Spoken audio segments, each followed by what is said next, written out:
My name is Brandi. I'm 30 years old. I was one of Jehovah's Witnesses, and I am shunned. Okay, Brandi. So, how did you become one of Jehovah's Witnesses in the first place? My grandparents got the truth when they were teenagers. So I'm technically like third generation. I was just born in it, born around it. My parents were born in it. So it was just part of life. Yeah. So it's kind of all you ever knew. So it being part of it, do you know how it originated in your family? Those grandparents who were the original witnesses? Do you know any of their story or what was going on that made them kind of come into the truth? Bits and pieces. Now my grandma, one of my grandmas actually, I think her mom was the one that started it. So one of my family members is like fourth generation, but um as far as the other ones go, my grandpa came back from the Navy, and I think he was kind of looking for answers, looking for something, and was witness to, and uh, was thrown into it immediately in a congregation that only had sisters that needed a brother, and so they just kind of took him and were like, okay, this is what you're going to do. And that was that. And then on the other side, my mom was, I want to say, right before my grandma and grandpa got pregnant with her, they had their like first two children, and then they found the witnesses and started studying. So right before my mom was born was when they came in. Okay. All right. It's just interesting sometimes to know a little bit about the origin. You can see like being in the Navy and searching for answers or being impacted by that would make someone potentially vulnerable, and they're looking for some sort of hope, and then here it is, right? And so it kind of sucks them in, and then to have the purpose of leading a congregation of sisters at that time, that must have been quite intimidating, but I'm sure it made him feel good and like he belonged to be a part of that. So it's just interesting to see sometimes how it starts in a family, and it makes sense. So for yourself, being born in, what was the worldview that the religion gave you? How did it make you see yourself and the people around you as you were growing up? Um, I would say it put blinders on me for sure. Like, I never stopped to look at it from anyone else's perspective because my perspective was it. Like, that is the only way to look at it. This is the only true religion. Everybody else, I should feel sorry for them because, like, I need to help them and save them. So it was very biased. It was very naive, too. I thought I was wise. Like, I thought I was knowledgeable, and I mean, I was intelligent, sure. Like, I knew how to research. I knew, well, research in limited publications, of course, but I knew how to do it. But at the same time, I was so naive as far as anything else goes. I look back and I'm like, how did I, who, and my friends were more naive than me. That was a scary thing. Biased and naive. I think we could write a book about growing up one of Jehovah's Witnesses and just call it Biased and Naive. That's a great title, because it's so indicative of how it felt, wasn't it? You knew you had the truth, you had it all right, you knew everything, and in reality, we knew so little about life and the real world. Um, that's interesting. Were you afraid of people on the outside, or did you just kind of think, well, I'm just special and I've got something, because a lot of times there's this demonization of the other or the people on the outside. Did you feel a lot of that? Uh, yeah. Like, I remember in high school, even having to share a locker with a worldly person, that bothered me. Like, I was like, what if somebody thinks we're friends? And I wanted to be like, it was more about, of course, what people think, because that's kind of programmed into you to always worry about that. But in my mind, I literally went out of my way to choose like the nerdiest, most boring worldly person I could find, just so I wouldn't be influenced, because I was so, like, I don't know if I would have said scared, but I was definitely so super cautious around, like, it was contagious, like a virus or something, that if I was around worldly people too much, or someone that smoked or someone that drank, it was going to rub off on me. And I was pretty cautious as far as that goes. Yeah, the bias is real against people on the outside. Like how you said, they're like a virus. When the reality is that we were the ones trying to spread our message like a virus. We were the ones actively trying to influence other people, but we were made to feel like they were trying to influence us. Isn't it interesting how a lot of the things that we were told about the people on the outside were really true of us? Yeah, I don't think they even cared. They were just trying to live their lives. In my mind, I was like, oh, they're so worried about me and I'm so different and yada yada, but nobody really cared.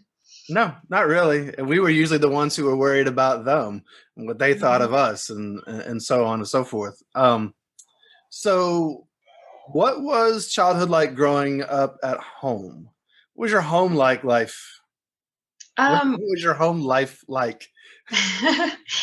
it was pretty good. I mean, of course, now I have problems with the brainwashing, but like as far as just a regular childhood goes, it was pretty good. I was happy, or I felt happy at the time. I was like, our family was definitely the typical perfect witness family from other people's perspective. Just, my dad had been an elder before I was born, and my mom and dad, while I lived at home, they both stopped working full time and started pioneering after a year after I had, while I was in high school. So it was like, if someone looked at it as like, oh, that's the perfect family, because we all had assembly parts all the time, and we were that family, and I was okay with that growing up. Like, if you're going to be a witness, I always thought it needed to be all or nothing. Like, what's the point if you're just going to kind of half-ass it? Like,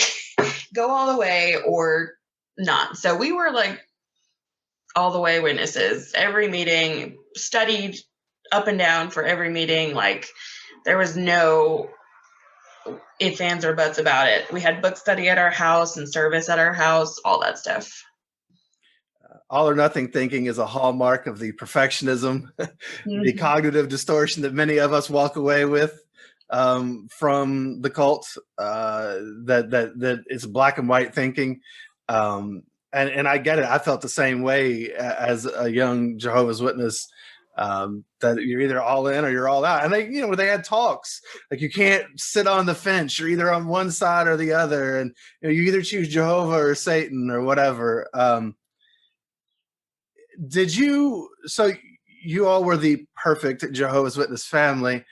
Did you enjoy uh, being so busy and active in it? I mean, did that you said that you had a happy childhood. So did that make you happy? Did you feel happy doing all of those things? Or were you wishing that did you all have any balance in there? Did you have time to just play and be a kid and have fun and friends and stuff? I mean, kind of both. I had close friends. Of course, we were only allowed to pick and choose from whoever was in the congregation, but there happened to be um, a, a sister and her younger sister who were the same age as me and my sister. So we did everything together. And that kind of was really the motivation. It wasn't that I loved service and meetings and all this, but it was like, I got to see my friends if I go do this because my friends are there. So that was kind of part of the motivation, was like, I've got friends who, I thought were super close. And that was what was exciting about that kind of thing. Gotcha. And what was the environment in your house? Were you all was it emotionally and mentally rich? I mean, did you all have good conversations and it was super healthy, or were your parents often very busy? working, for Jehovah?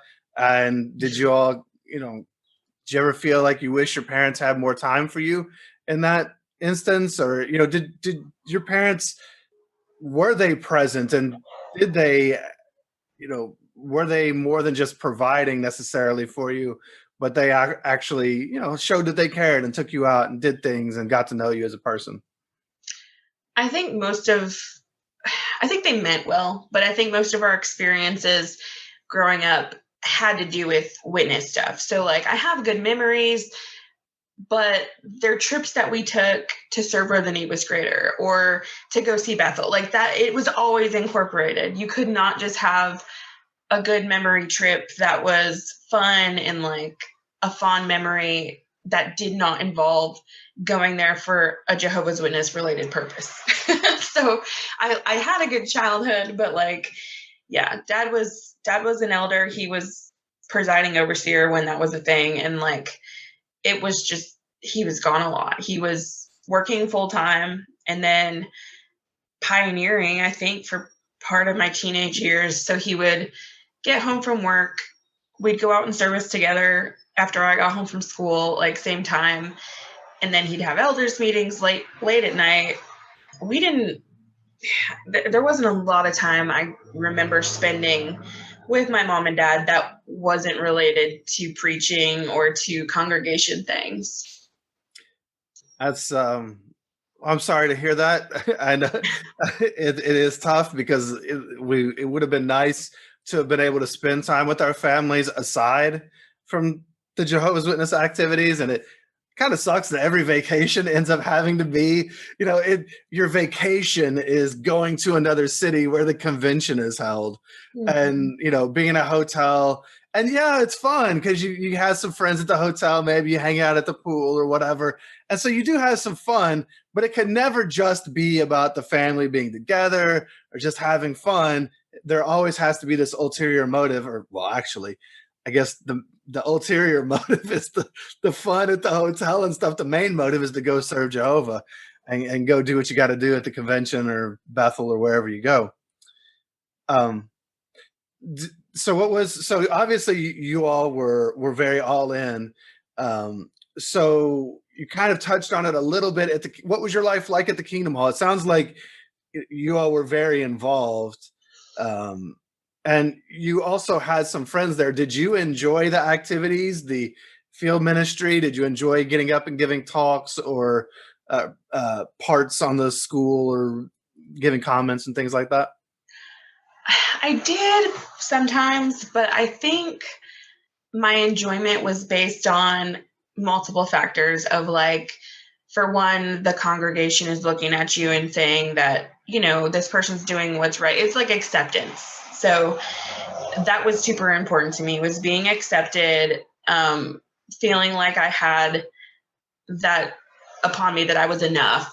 And I don't know, I liked having convention parts. In the back of my mind, because I was like wanting to date and wasn't allowed, of course, because that's all I could think about. I was like, well, maybe a cute brother will see me up there and like, oh, she's so spiritual, let me date her. That was in my mind, like maybe that will happen. And I was on the RBC, so that of course was part of it too. Like, I'm on the trim crew, maybe some dude will see me with power tools and I'll start dating finally. But that, of course, it didn't work out. It was always an ulterior motive. So I did enjoy the activities to an extent, but at the same time, I was like, you know what? Maybe this will lead to this, or this will lead to this. Yeah. I'm over here in my head. I've got running through my head. It's like JW erotic talk. Oh, baby, you're so spiritual. It's just so dumb. But that's why a person would be attracted to you, right? Like, you're not supposed to be attracted to people based on, it's based on how often they go out in the ministry or do they comment at meetings. It's the dumbest stuff. Things that have nothing to do with the real relationship. Obviously, it's going to have to do with the relationship inside the cult, because you better be ready to be out in service and do all these things. So you got to have somebody to go along with you. But it's just, it doesn't make for a good relationship in any way. It's just so messed up, so short-sighted, and so really inhuman, and Yeah. kind of robotic. Yep, I agree. That's kind of, I don't want to get ahead of myself, but that's, Yeah. that was what attracted to me to my husband at the time, my ex-husband, was all those things, the spiritual things. Okay. All right. We'll get into that for sure. So so we talked about the Kingdom Hall a little bit. What about school? Was school, were you in public school, or were you homeschooled, and was school some sort of an escape or a respite for you? It doesn't really sound like it when you were trying to not have lockers next to outgoing worldly kids. So what was school like for you? So I was public schooled from kindergarten to graduation, pretty much. I remember a lot of my friends were homeschooled, and I kind of like begged my mom to homeschool me once I got to high school, because I thought, you know what, then it would be easier and I could work on my own schedule and wouldn't have the temptation of being around worldly people. But she never did. She was working at the time, and I'm glad, actually, just because it gave me more of an experience with the world than any of my friends had who were homeschooled. But I don't know. It was weird going to public school, because I was there and I was around everyone, but I couldn't do any extracurricular activities. I was first chair in band in 7th grade, and then had to drop out right before the Christmas concert, because he didn't want me to be at the concert and not be able to play any of the music, which is understandable from a band teacher's perspective. So a lot of opportunities I could have had, even like physical fitness. I'm overweight now, and I always look back and I'm like, you know what? If I could have played sports in high school like I wanted to, and been active and not been sitting in a car all day, like that probably would have benefited my health greatly. But of course, that's not what happened. I started regular pioneering when I was 16. So I was a senior in high school, and I still went to high school full time and worked and regular pioneered all at the same time. So it was a crazy schedule, and school was just kind of a second thought to me. Of course, like I never took AP classes, because why? You're not going to go to college. You're going to preach, and you don't need extra education. Why would you need that? So things I probably could have done that would have helped me succeed as an adult in college when I would go later, I didn't take advantage of in high school, because it's so short-sighted. Yeah. So what did you want to play? What kind of sport did you want to play in high school if you had had the chance? Probably volleyball, or I don't know, anything and everything. Soccer. Like, I never really daydreamed about it, because I knew it wasn't going to happen. But every once in a while, maybe like once a month, and that was lucky if that happened, we'd have a congregation, like some friends would go and meet us at the baseball field, and like we'd play together. And same with volleyball when I got older. And like, if and when that happened, it was so fun to me. And I was like, this is what I should be able to be involved in. But, you don't dwell on it when you're a witness kid, because you're going to risk being disfellowshipped if you if you try to pursue any of that. So it was just a fleeting thought, like, you know what, I'd really love to do this, but I'm going to preach the good news, and I'm going to be a pioneer and missionary and whatever. I'd really like to have unbridled fun with other people, but I can't. Yeah. It's just, it's such a sad thing that kids can't just be kids in that environment a lot of times and just have fun. I wanted to play sports too. I would have played anything they would have let me. I loved sports, and I think that there are lessons learned, from sports, teamwork, and things like that that you just don't get. As Jehovah's Witnesses, we were supposed to be one giant worldwide team, but we all know that's not how it works. And it was really, in the end, kind of every man, woman, and child for themselves. Got to save yourself at Armageddon. You can't. You're not responsible, or you can't really. Well, there's not a lot of camaraderie around that stuff a lot of times.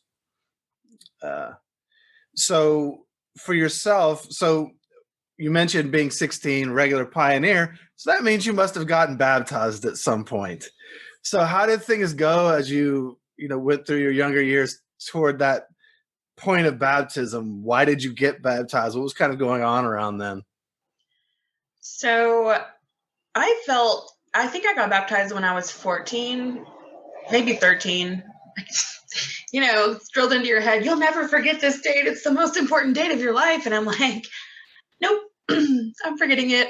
But something around that time. And I honestly felt like I had taken too long. Like the pressure was on. My dad was an elder. They were, my parents were used to be so active. Like they were working for Bethel at the Colombian branch at one point when they got pregnant with me. So not only, you know, do I have the current pressure, but just like I took my parents out of missionary service to have me. I've got to like do this right. So when I was about 13 or 14, I had the glorious assembly part where my family was interviewed and I got to say like, and later today I will be baptized. And, you know, like it was that part. So I did that. And it was really about the pressure on me. Like I couldn't see my life not being a Jehovah's Witness. So getting baptized and saying like, I want to do this forever. Of course, at 13, when all I know is my family and my friends are all witnesses, I don't have any connection to the outside world. You know, in my mind, that was a good decision. But of course, I wasn't ready for it. Like that's too huge of a decision to put on a kid. And then I remember specifically like them talking about dedicating yourself to Jehovah and like, have you dedicated yourself yet? And I was like, what is that? Like, I remember my parents being like, it's a specific prayer where you're just really serious. And I think I said like 20 dedication prayers because I didn't know if any of them counted because I didn't know if I was doing it right. So, I mean, that just right there, like, I didn't feel the Holy Spirit. I was like, am I supposed to feel something? Just not getting it. I mean, I never told my parents that. I was like, yes, of course I did it. But, you know, it's all a charade. Yeah, you're 13 years old. You don't know how to dedicate yourself to anything. Nothing's that serious at 13. Nothing should be that serious at 13. And you also, again, you said it was a lot to make that decision. If you think about it, really, what is there a decision to be made? You know, this is your life course.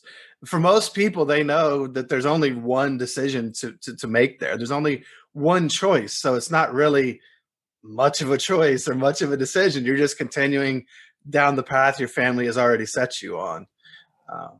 Yeah, it was never really my decision. It was just like, when am I going to do it? Because that's the only option. I think that, and I can't really remember, but exactly. But I remember that I felt shame because I knew I was supposed to dedicate myself. And I don't remember when I did it. I think it was after I was done with the questions or whatever and kind of realized, oh yeah, I'm supposed to do this thing. Oh, I think it was in the last set. That's right. It was in the last set of questions, I believe. They say something to you about it. And I was like, oh yeah, I did that. I don't know. And I remember just saying like some really generic thing like, Jehovah, I dedicate myself to you. In Jesus' name, amen. Like that's all I had. I didn't know what else I was supposed to do. What am I supposed to say? It was really strange. I think it is for a lot of kids who get baptized. Yeah, for sure. So I guess we went opposite directions. You had 20 dedication prayers. I had one very brief, really kind of crappy one that wasn't very good. It was certainly not impressive. That was all I had, though. So you get baptized at 13, 14. You're a regular pioneer at 16. Did the pressure, once you got baptized, did you start, like auxiliary pioneering on the lead up? Okay. Oh, instantly. Like the same month, I think. That was the whole thing. Like, okay, now I can auxiliary pioneer. And I was a regular auxiliary pretty much ever since I got baptized. I might have taken a month off here and there, but that was just like life. That was probably part of the motivation to get baptized, was to be able to do that. And yeah, that was pretty much constant for as long as I can remember, up until I started regular pioneering. Were you the kid that was basically a regular pioneer even before you were baptized because your parents took you out all the time? Yep. Yeah, I was just always there. And as soon as they got serious about things too, like, and I mean, not that they weren't already, but at a certain point they were just like, yeah, we're quitting our jobs. We're working part-time. We're going to do this, like, even more so. And that just, I was probably 16 or 17 when that happened. I was already regular pioneering, and they were like, we're going to follow your lead. Okay. So we just, then it was really, the pressure was on. I got to stick with this because now my whole family is doing this. And you haven't mentioned this. Did you? I don't think you did. You don't have any siblings, do you? I do. I have one sister who's about 2.5 years younger than me. Okay. And she just followed all my steps too. Like, she got baptized young. She started auxiliary pioneering. She was, I started driving, so she went with me everywhere I went in service and all of that. Okay, so you have a sister that, yeah, I imagine the pressure on her was immense too, because she had to follow yet another example of being the perfect witness in the perfect family, the perfect young witness anyway. Man, that is a lot of pressure. So you start regular pioneering at 16, and you were working at 16 as well.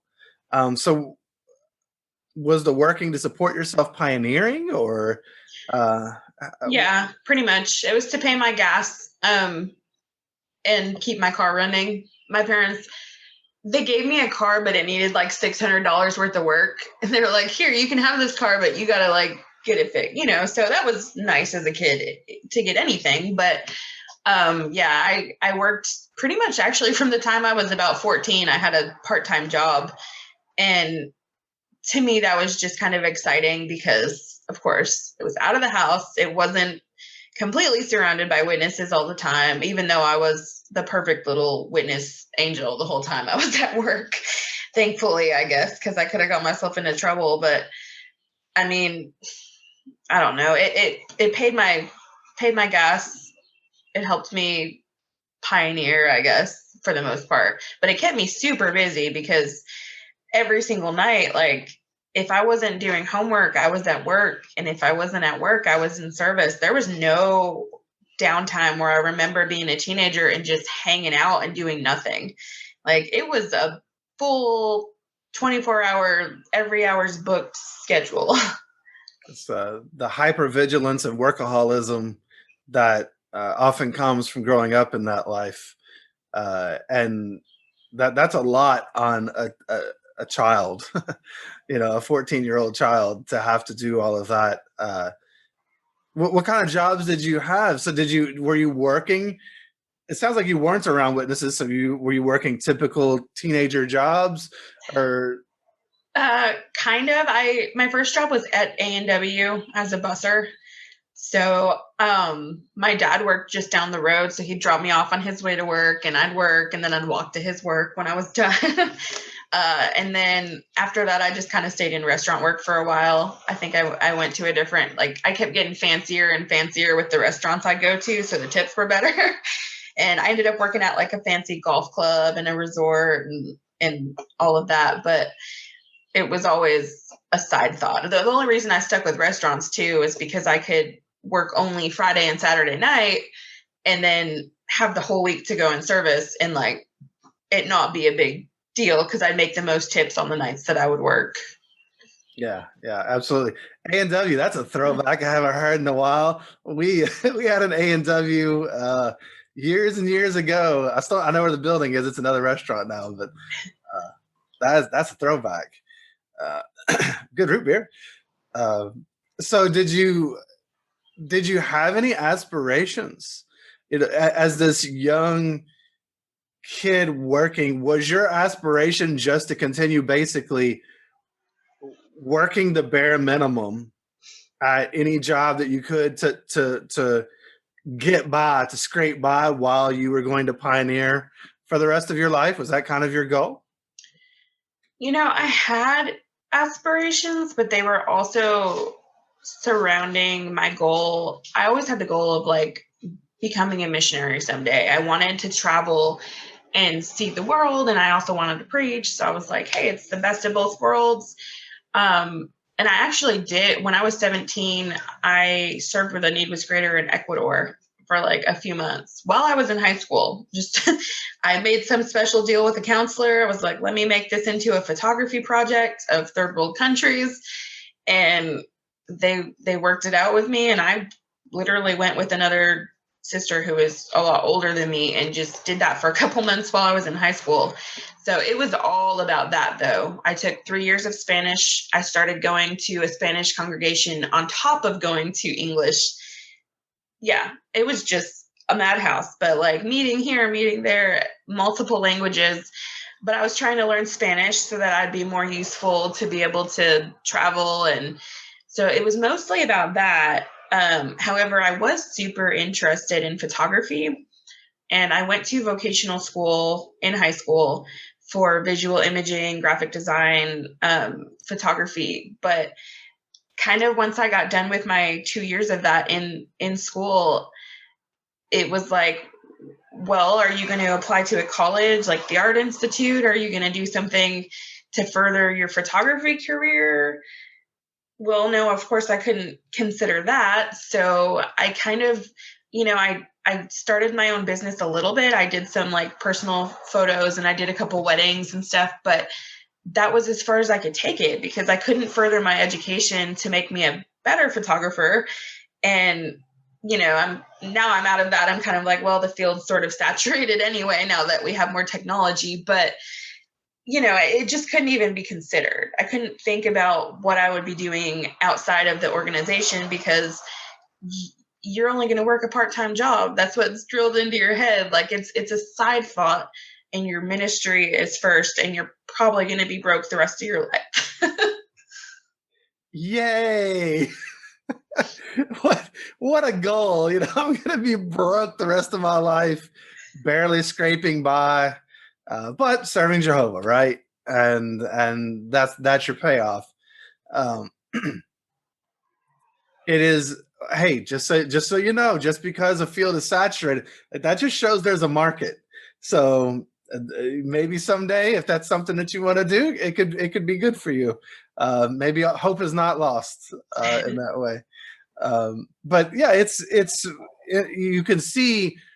I think this is an important point for a lot of us. You can see in your past life certain things about yourself. You obviously did have a passion for this. It shows certain things about you. You were maybe that you were creative, or you just enjoyed this, or had an eye for things. Maybe what you appreciated in life. So there are things that we can learn about ourselves even through our past stories, even though those things may not pan out the way we had hoped. They do show us a little bit about who we are. So you end up then, 17, going to Ecuador. Need is greater. You said that your parents were like missionaries. Where had they served? So yeah, I don't know if missionary was the right term, but they were like sent by the U.S. branch to go help build the Colombian branch. So that was probably 1989 or so, because I was born in 90. But yeah, that was just the story they'd always tell me. I don't know why they were even telling me the story of my conception pretty much, but they would always say like, yeah, they were serving on the branch. And then one day my mom found out she was pregnant, and now they had an 18-year project to go work on, which was me, raising me in the truth. And that was their new mission from Jehovah. But I think they were in Colombia. My dad also was a Bethelite before they got together, and then had just super involved, done missionary, done, what am I trying to think of?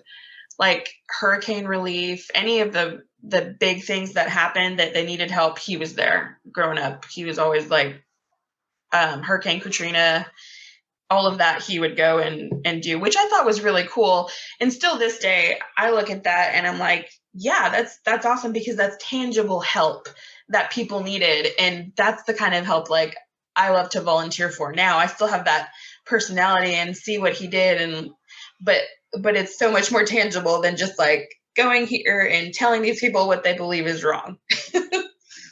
You mean you all didn't go down to the Katrina victims and hand them magazines and say, hey, I hope that helps fix your house?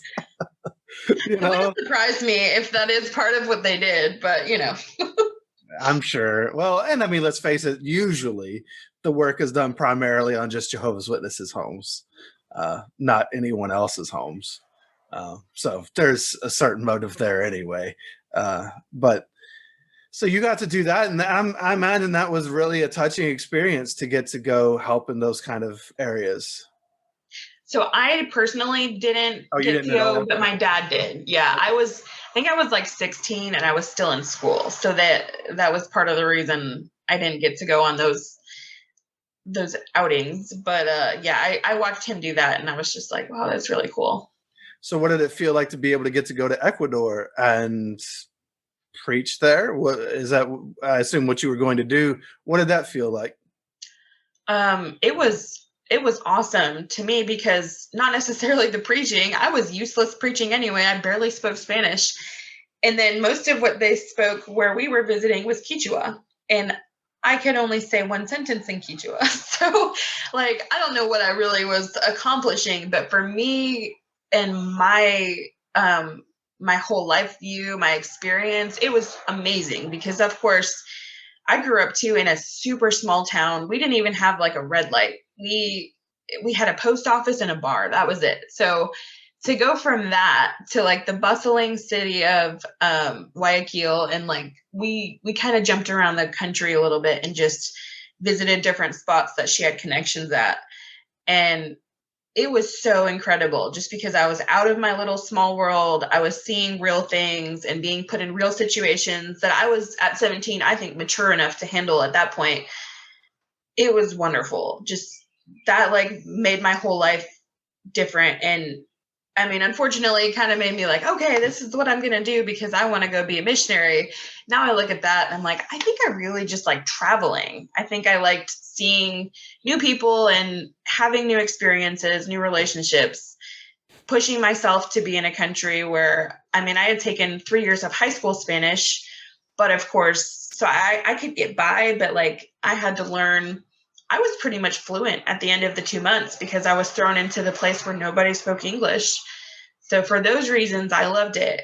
But looking back, I thought it was all spiritual, like, oh, this was because it was such a great spiritual experience. But I think I really loved being out of my own small world, out of my comfort zone. Yeah, another great example of something you can learn from your past. You like traveling. You like being outside of your comfort zone, doing new things, meeting new people. I'm sure that was an amazing experience, especially at 17. That's a pretty big deal, especially for small town, no red light, post office and bar town. That's got to be huge to go to another country. So what did you do when you came back? So let me try to remember.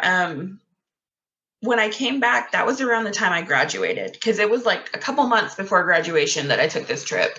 So I had my big graduation party because, it's one of the only things you get to celebrate. So I remember having that. I think I just, for the next couple of years, I just focused on pioneering. I didn't stop pioneering for a long time. I went to pioneer school, which that was another like fun thing because I was, 17 and away from my parents for a few weeks. And of course they trusted me explicitly because it's pioneer school. So, being able to be out of town even was just such an exciting event because it was like, there's not a lot of freedom that surrounds growing up as a Jehovah's Witness. Yeah. You didn't get in any trouble at Pioneer School, did you? Okay. Well, no, but the weekend in between, I went with a friend of mine on like a road trip a couple hours south of us to go to a bonfire or something. And so we didn't get in trouble, but like we probably could have if the circumstances had been right, because it was a lot of unsupervised boy and girl teenagers in the same area. There was a little flirting, but it was nothing. It was harmless. I understand. I just wondered, just something about the way you said that. I was like, I wonder if something did happen at Pioneer School. So you go to Pioneer School, you come back with your head full of all of this knowledge and spirituality. You're on the spiritual high after Pioneer School. So do you just come back and just jump right back into, just continue the Pioneer thing? Yeah, pretty much. They had the Pioneers Assist Others program back then. And so I had a friend of mine who was kind of struggling. She had a worldly dad, and like she would do a lot of stuff. So she wanted to do that. So I got to, be her mentor. And I remember around the time she was 16, so I might have been 18, she got disfellowshipped, or she disassociated herself. And like, I was so mad. I was so betrayed. I was like, had all these feelings that really I had no place having, because she was just going to live her best life. But at the time I was like, oh my gosh, I failed. Like, I was supposed to assist her to become this great witness. And now she decided that she doesn't want anything to do with it. So it's so funny how you put that pressure on yourself, even in situations where you really don't need to. But yeah, my focus was just service constantly. I nannied for a sister in the hall, and I just took him out in service with me all day. This poor little baby. That was part of it, though. Like, I'm like, here, you can pay me like $3 an hour and I'll nanny, because I'll just do whatever I was going to do anyway. And he can come with me. And of course, she was just happy because, sure, he can be in field service all day. And, it's just funny. But yeah, that was my whole focus. My dad would talk about our future, and like he had a rating system. Even he didn't want us to start dating till we were 25. That was very clear, and he wasn't joking. He was like, you're gonna wait, because you need to use these years as your single life to just go do all these things. And his list, like the ranking was hilarious. Like, okay, the best situation, you would marry a brother that's on the governing body. And then after that, the service committee. And then after that, like an elder Bethelite. Like, there was literally 10 steps down, and the pressure was on. I mean, come on. Like, how unrealistic is that? And gross, really, because I was 18, 19, thinking about my future, and the options were like brothers in their late 50s that would be qualified. Yeah, I was just thinking, you too can marry an elderly governing body member as a 25-year-old. You're allowed to date at that point. That is strange, and that is controlling it. It just makes me think of, here you are on one hand being like, well, I failed because this person I helped in the Pioneer Assist program disassociated and didn't go down the path that I wanted for her. And now your dad, I can't remember exactly the words you used, but it was something like, dad had, our lives planned out or something. And it's like, wait a minute, why does your dad get to plan your life out? That's messed up. That's not normal or healthy. Your parents don't get to plan your whole life. And so, yeah, it really sets everybody up for failure, because you're not going to live life. You can't be happy living somebody else's life for you. And then also this whole like rating system thing. So what was, like, I gotta ask, what was at the bottom of the rating system? I think the bottom was an unbaptized publisher or something. It just worked its way up the titles. Just then he's baptized, and ministerial servant was like a 3. So when I eventually met my ex-husband, like regular pioneer ministerial servant, well, he really got looked down upon. And like, I mean, I realized at that time how unrealistic his ideal of who I would become, with was, because I'm like, he's a good guy. He's so much more spiritual than any, but he's a 3? Come on. It makes me think of, people will talk about like the attractiveness scale. I'm a 6, I'm dating an 8, or and you were dating a 3. Just with this warped spiritual scale, like that is just so not something that's that's so unhealthy. And man, a ministerial servant, regular pioneer is a 3. Like those are some really high expectations of what would be probably. I mean, if you were going to marry it or start dating at 25, then he's not going to be that far along again, unless you are marrying someone of age, in order to get in the top few positions. It was drilled into my head too, because as a sister, of course, you can't go any higher than regular pioneer. And so I was already a 10. Like that's kind of what he would say. Like you're being a sister, you're doing everything you're supposed to be doing. So, you're close to a 10. You need to aim for a 10. Like, yeah, because I have no potential aside from regular pioneering. I'm already at my peak at 18. Like, where am I going to go from there? Jehovah's Witnesses are so performative.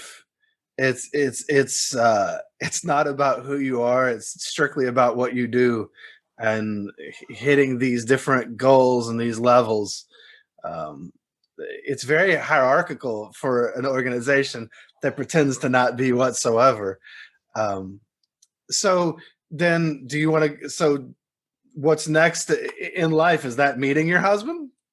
Kind of. I did date one guy before him. And I've always had a little bit of a rebellious streak. So even though I was doing everything the way I was supposed to, like the first guy that ever asked for my phone number, I think I was 20 and I was at a wedding. First witness guy, I should say, that I was able to consider. Because there had been a lot of worldly guys and just instantly like, no, it wasn't even a matter of thought. But I had a witness brother from a few hours south of us where like the city was, he asked for my number and I started texting him. And I grew up, like I said, middle of nowhere, nothing. And it was like the whitest congregation you could have found. So I didn't grow up. I had one black kid in my school my whole life. So the first boyfriend I found was a black guy because I had to rebel in any way that I could, even though my parents didn't care about race, but like he was different. And I needed different right then. So I kind of dated him for a minute. And I remember my parents hating him. Like looking back, he wasn't probably the best choice. Like he was barely on that scale that my dad had, but he wasn't a bad guy. He was a young kid, but looking back, I remember I had him over one time. He was visiting. I was trying to get him to like meet my parents and stuff. And then an elder came because he had to do something with my dad or drop something off. And like my mom was like, go upstairs and hide with him. Like she wanted me to hide this boyfriend that I had that I wasn't even allowed to call a boyfriend because they didn't approve. He was baptized, but that was about it. And like she pretty much wanted me to go up there so it wasn't a conversation that had to be had with the elder. Good grief. So he wasn't, so he was on the scale, the rating system, but because he was just baptized and wasn't reaching out or whatever, he wasn't good enough. And you weren't, I guess, 25 yet, so it wasn't okay for you to date yet. Yeah, I was 20, but, clearly way too young to even think about boys was what I was told. Like, I remember trying to tell my mom I had a crush on somebody. I think I was like 19. And that was what I was told. Like, you should not even be thinking about boys. Like, the way it was presented to me was like, you should not pretty much have these hormones and these thoughts that you're having, which is so bizarre and backwards. I mean, I was a teenager. I can't control natural thoughts. But in my mind, it was like, okay, I guess I got to not have a crush on somebody. Yeah, I got to repress my feelings. I've got to repress my sexual drive. I've got to repress everything. As a young Jehovah's Witness, there's just so much repression of self and sexuality, and just wanting to even have a relationship with someone that you're interested in, just on any level. It's just not allowed. It's so damaging to people. So that was the first guy that you dated or courted? Yeah, Do we kind of. have to use the term courted? I mean, him, I barely in person. I probably saw him like 3 times the whole time we dated. So Gotcha. it was mostly texting, and like it got a little racy in our text messages and stuff because we were physically attracted to each other, like. But eventually, kind of while I was in that relationship, which only lasted maybe a month, my mom convinced me I was super depressed, which I was. I have depression, but like she was like, that's why you made this terrible decision and you're dating him even though he's not up to the standard. So I kind of like went and got on depression medicine and started feeling better. And then not necessarily for this. Well, yeah, I mean, kind of. My friends even were like, he's not spiritual enough for you. I ended up breaking up with him. And then a few weeks later, I had a friend tell me, like, hey, I have a guy I think you'd like. He's from Tennessee. Uh, I'm going to give you his email address. Do you want to reach out? I told him about you. And that's how I started talking to my ex-husband. Okay. So long distance then? You were in where? I was in northern Michigan and he was in Tennessee. So super long distance. And we talked about 2 months back and forth. We started emailing, then phone calls, then video chats. Like we started talking back and forth. I want to say I was 2021. And then eventually him and his parents, so he was 24, him and his parents at 24 came up and stayed with us. So it was never like, him and I never even got to meet alone. We never had any alone time the entire time we dated. And even our first weekend together where we ever met, it was like, here, let's meet each other and our parents and all of our families all at once. So you did it right. You were never, ever, ever alone with the person that you ended up marrying. Never. And even so he would continue to like come visit every couple months. And I think I went to Tennessee a couple times, but we mostly were talking on the phone. Even when he'd come and visit, like if we held hands, my dad was on us. Like, you need to sit apart. You can't sit right next to each other. No holding hands. And that was about as much as we tried anyway. But I think we had one kiss in the kitchen and like his parents were there and like, oh, we don't like, and it was like a peck. It's like, oh, no, don't do that. You're not, wait till you're engaged to kiss or something like that. But yeah, there was just no alone time, only phone calls and no chance to really get to know each other's personalities and traits and likes and dislikes, just what's on paper, like not the real person. Yeah, the real person in group settings with lots of other distractions and people around so that you can't get too close. It's an awful way. It's an awful way to date, to not be able to ever. As I remember, you talked about the hand holding thing. I remember it was quite the scandal in my wife's congregation because I would hold her hand, or we would hold hands, like I don't know, singing the Kingdom song at the end of the meeting or during prayer or something, and that was like people talked about us. Like grown ass people talked about a 21-year-old and a 19-year-old holding hands at a meeting. It was just crazy.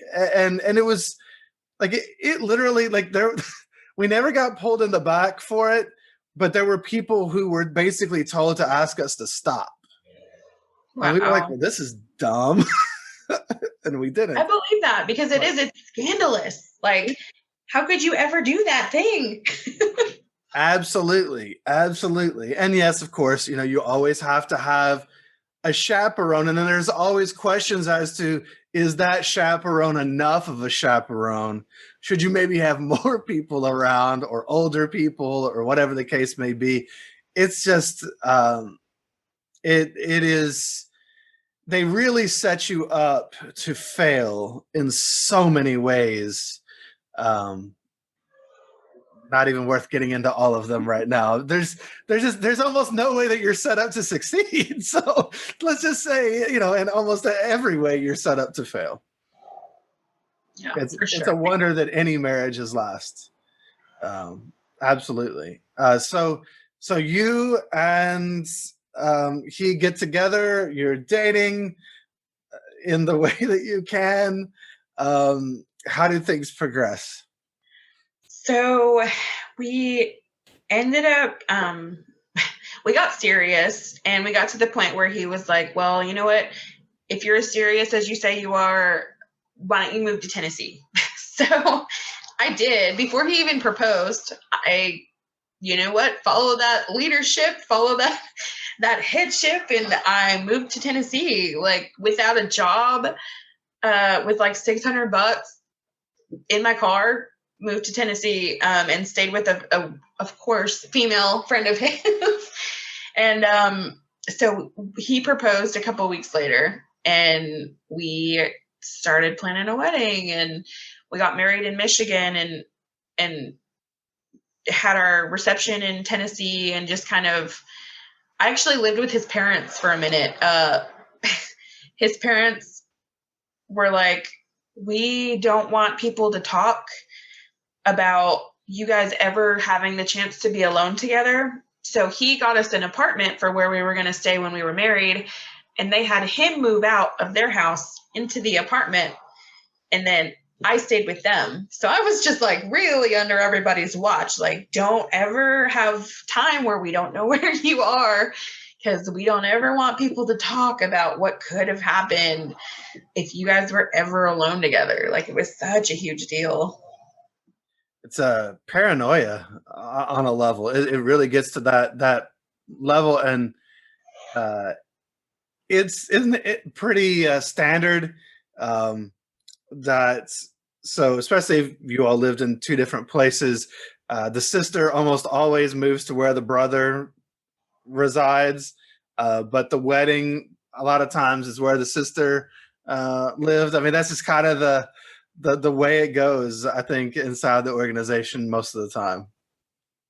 So you Yep. knew you were expected to move down where he was anyway. Eventually, that's just kind of the expectation. Oftentimes the brother has responsibilities or privileges or whatever, and so he's got to stay in his congregation, and it's just I don't know. There's a lot of pressure for everybody in that circumstance. Yeah, I don't even remember it being a conversation about if he would move to where I was. It's presumed. Yeah. Yeah. So you move down there, you're living with the parents. You get married? How long after you got engaged? Yeah, about 6 months. Okay. 6 months living in this new place. Yeah. So we get married. Things are awesome pretty much for like the first month or so. He's an EMT, so he was on a rigorous schedule. His work schedule, even from the very beginning, was like he'd be home for 48 hours, then he'd go away for 24 hours. I was just used to that. That's all I ever knew as a spouse, because of course I had never lived with somebody, and that was his schedule. So I spent a lot of nights without my husband from the very beginning, just because that was his work schedule. But things that we used to do all the time when we were dating kind of stopped. The going out ever, that stopped because we didn't have to, because we didn't have a chaperone. So like a lot of the things that I kind of thought were part of his personality and things I expected of marriage weren't happening, because now we didn't have to go out of the house. We didn't have a chaperone. He didn't have to have his best personality on anymore because there was nobody around us. It was just me and him. And, you know, neither one of us probably had realistic expectations of marriage. Does anyone?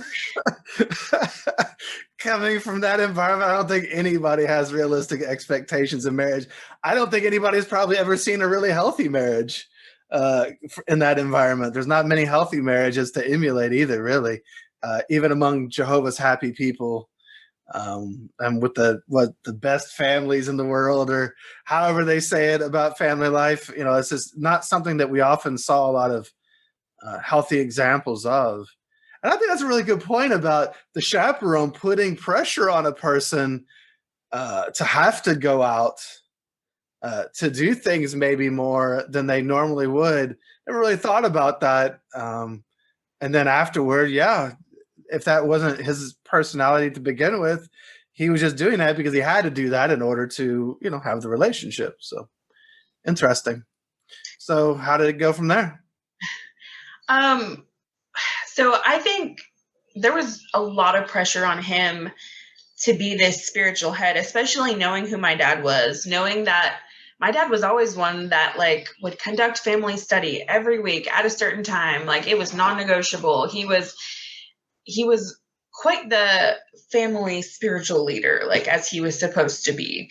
Well, you know, my 24-year-old husband, who had never had to do that before, was kind of thrown off. Like I think I had expectations that he would just become this person who would lead our family like overnight. And that was probably a lot of pressure on him. And it really wasn't happening. Like he was regular pioneering, but I was like, you're never going out in service. So like, how are you regular pioneering? He's like, I witnessed at work. And, you know, just some of my expectations, things that I thought or that seemed a certain way. Like once I lived with him, I'm like, you know what, this is not, it was just a hard adjustment. And then the other big thing, of course, when you're a witness, you wait till you're married to have sex. And I mean, we hadn't even French kissed before we got married. Like we were very strict about it. There was nothing. I mean, on the way from the wedding to the reception, I made him pull over. I was like, I can't wait anymore. We're married. We're going to go do something. And then people were like talking, like, why did it take them so long? That was such a huge deal. Like that could bring reproach on an honorable marriage. This day's supposed to be about Jehovah. Oh, good God. Like, come on. I didn't even have my wedding day. Like, but yeah, so I had all these expectations. I was a horny teenager, as we all are. And then I was like, you know what? I waited. I did this the right way. We are going to like do things all the time. I'm married to somebody. He's my husband. We can have sex every day. It's fine. And then after about a month of marriage, like that was not happening at all. And I was really shocked because in your mind as a young girl, like men are all about sex. That's what my dad told me. Like, that's all men think about, blah, blah, blah. You know, and then I was married to this guy. And after about a month of marriage, he didn't want to sleep with me anymore. And I could not seduce my own husband. And this went on for about 2 months straight where we had no sex right after we got married. So that was like a bit of a red flag for me, but I kind of was like, well, I'm married to him now. I'm a Jehovah's Witness, so I'm not even going to consider divorce. It's just something we'll have to figure out. So maybe I'm doing something wrong. Maybe I gained weight or I don't know. It was me, of course. It was never him. In my mind, I was like, it's got to be something I'm doing wrong. Well, that gets to the false narrative they give you in the first place that men just, boom, let's have sex all the time, right? Yep. But that's how it's portrayed inside the cult. Yeah, and that as soon as you're married, like that, they always make a big deal out of that. Like you have to wait till marriage, but then once you're married, like everything's great and you can do whatever, and you know. But women aren't supposed to. Are women supposed to want sex in the cult? Or are they just supposed to render their wifely due? Right? Yeah. They set up this false narrative, right? That women aren't sexual creatures and men are nothing but sexual creatures. and it, yeah, there's a lot of, and then you add in the repression and everything else, and it creates a lot of issues for people. Yeah, I remember my ex-husband actually being like, "You're a sex addict." I was like, "I'm not. I've just waited 21 years of my life for this thing, and I thought it was going to happen because I did everything right, and it's not happening, and I don't know why." So, I've talked to him. He's okay with me sharing my story and our story, but a few months later, so I had been married to him only about maybe 6 months. I found the iPad that we shared, ironically, that we used for meetings and stuff. And like, it was just a gut feeling I had. I was like, what's going on? Of course, porn is just a huge issue anyway to witnesses. That's a big no-no. But I hopped on there. I don't even know how I figured out how to go to like the cookies and found, just gut feeling was like, something's wrong.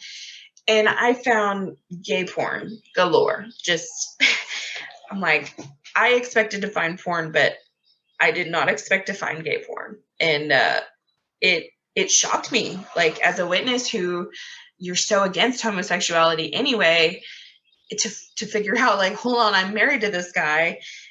And I just left it at that. Like, I just thought it was a porn issue, but I was shocked. I didn't even know what to do. I drove straight to his parents' house. He was asleep when I found it. Didn't even talk to him. Drove to his parents' house and was pretty much like, what do you need to tell me that I don't know?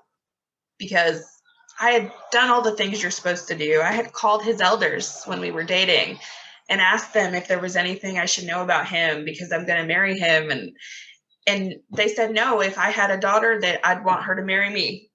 So it was like, what is going on? In my mind, everything was falling from the sky pretty much, because how did this thing happen to me? It was a huge deal. And it's interesting that you don't address it with him, but you go to his parents. But there's this, again, the hierarchy, the authority structure, and this, I think that happens a lot inside the organization. You're used to taking it up the chain, so to speak, when there's a problem. So how did it go? So his dad and mom were basically like, oh no, he's doing that again. And I was like, what? I lived with you. Like, you didn't think that maybe you should mention your son is gay? Like, I didn't know what it was at that point, but I was shocked and I was angry because I just changed my whole life. I uprooted it from Michigan and moved here, and what is going on, And they said, we thought he told you. So that was so shocking. Like, they knew. He just said, yeah, I talked to her about having problems with looking at homosexual pornography before, which he didn't. He didn't tell me that.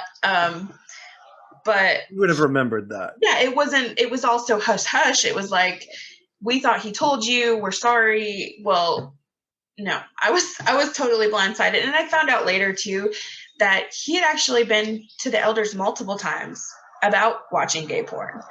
And they didn't think that information was valuable enough to share with me when I was going to marry him. So the whole system is terrifying and so flawed, because I mean, what trauma they could have saved him and me from trying to like make a relationship work. Yeah, and you can see he was just ashamed, in that situation as well. And I hear you are now, you're feeling, you've probably shamed yourself in the process, thinking there's something wrong with you. And so it's very fraught with issues. And can I also say I'm glad that we're having this conversation. I know we talked about this beforehand because this is a situation that does present itself. And I've interviewed many, let's say, of the men who were the gay partner in this relationship. So I appreciate that your ex-husband and you it said it was cool for you to share this story, because I think that this helps round out some of the story, to some degree, and how everybody's feeling in this, because everybody's feelings are valid, and it is it's just a difficult situation and a sad situation put forth because of the dynamics that the cult creates, where people can't be themselves.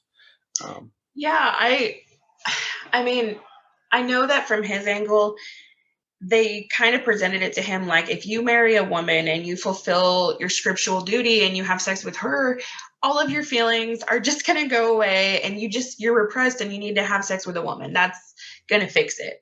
And so when I couldn't fix it, because I felt that from a female perspective, like, I'm supposed to be able to just be so good at things that he forgets all about his desires, you know? And when he didn't want me, or he just wasn't interested, I was like, what am I doing wrong? I'm being the good wife. I'm cooking, I'm cleaning, I'm studying for meetings, I'm working, like anything he could possibly want, that I was told a Christian man would want, I was doing, and then some. But he didn't want me. So it was very, very personal, and it it caused a lot of self-image problems for me, a lot of, like, I mean, of course, because you're told you're going to be desired constantly, and then the one person who's supposed to do that doesn't. But of course, now I look at it and I'm like, this poor guy was told, marry her, all these problems are going to go away, you're going to naturally just want to be with her, and that just wore off so quickly. Like, he tried, he really did, but when you're not attracted to somebody because they're not the gender that you're attracted to, like, what are you going to do? So we tried. I remember it was never an option for him to embrace this sexuality. It was never like, I'm going to support you because I can tell you don't want to be with me. In my mind, I was like, I'm going to help you do whatever it takes to get past this porn addiction. I'm going to be by your side, and we're going to talk to the elders, and like, they're going to help us get through this. I was supporting him, but he didn't really have an option of getting out of the marriage. It was just like, we're going to make this work, which is so fucked up. But in my mind, that was the only way to pursue things. So we stayed together, and like, I took away the iPad and I made him switch to a flip phone. Like, I tried to take away the opportunity that he would have to get access to this stuff, which is, I'm not his mom, like, but his parents were like, you should have done that a long time ago. Like, it was on me to make sure he just didn't have access to the internet, because that would make it all go away. It's your fault, Brandi. Yeah. Good grief. I think you made a good point. I'm not his mother. Even his mother shouldn't be involved either, right? And it's just, again, you see this a lot in the organization. There are a lot of like shared social media accounts and things, and a lot of times that was because somebody had messed up in some way, and you had to, like, people had to watch each other, and all of this, and it was just, the culture of it all is very damaging, and people aren't allowed to be who they are, and sometimes that includes moving on if two people can't be who they are together. Yeah, it wasn't even an option. Like, it wasn't considered at all to me. And I didn't even tell anybody about this. Like, I didn't tell my parents because they already didn't like them, or that was my perception. Like, he wasn't good enough. And this was just going to add to it. So I went through this and suffered alone. Like, the only people that knew about this was really his parents and the elders, I guess. But I really I dealt with this. Like, this was an everyday, just hard thing. And I couldn't even tell my best friend. I didn't want to bring any reproach on his name because of his actions, because I wanted people to still look at him with respect. So I didn't tell anybody, but we moved past it a little bit. At least, he was probably still looking at gay porn, but we didn't talk about it. I didn't know about it. So eventually I was kind of like, well, we're not going to go serve where the need is greater. You just want to live here and become an elder someday. So let's have a kid, because we're not going anywhere. We're not doing anything. I want kids. He wanted kids. So we decided to have a baby, and pretty much did it just enough to have a baby. And then pretty much never again, which, what an unhealthy marriage to have. But, from everybody else's perspective, like, we were regular pioneers. He was a servant. We had a baby. Like, we were the perfect little couple from what everyone else thought, but nobody knew what was really going on behind closed doors. And I even had friends later tell me, like, once they found out, they were like, we always kind of thought he was gay, but then you guys had a kid, so we figured he wasn't. It's just shows a lack of understanding for everybody involved. And look, the fact of the matter is, in the organization and out of the organization, because when people leave, they still have a lot of residual feelings because of growing up in this repressive environment. You do have people sometimes people go off and there are a lot of sexless relationships and marriages because that area has been so fraught for them, or they've been hurt a lot in that way. And then in other ways, sometimes people become hypersexualized. But it's this. It's hard to have